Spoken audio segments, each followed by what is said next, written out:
Why did the United States launch military strikes across 8 countries in 2025, from Nigeria to Iran to the Caribbean? President Trump's 2025 military campaign hit Nigeria, Somalia, Syria, Yemen, Iran, Iraq, the Caribbean, and Eastern Pacific, marking one of America's most geographically expansive combat years in decades.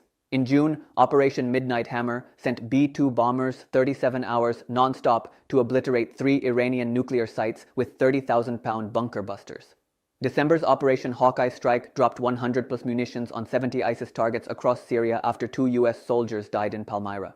Christmas Day brought Nigeria strikes targeting ISIS militants killing Christians in Sokoto state, announced via Truth Social. Meanwhile, Somalia saw a record 1-17 AFRICOM strikes, nearly double the 2019 high, while Yemen faced a spring campaign hitting over 1,000 Houthi sites.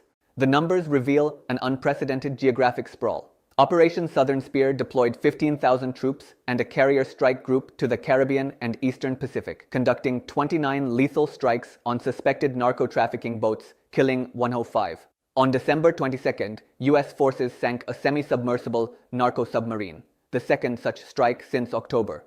In Iraq, however, the trend reversed. U.S. forces drew down, certifying Iraqi security forces for independent operations by October, with no offensive strikes launched. Legal questions trail every operation. The Iran nuclear strikes marked first use of the GBU-57 MOP bomb and prompted congressional Democrats to challenge presidential war powers. Caribbean operations face scrutiny over sinking vessels without boarding or confirmed contraband evidence. From protecting Christians in Nigeria to countering narco-terrorism in Latin America, the Trump administration expanded unilateral military action across 70% of the globe without new congressional authorizations. What do you think? Should the US continue this global counter-terrorism campaign as threats evolve, or is this just endless war by another name that needs congressional oversight? Drop your thoughts below.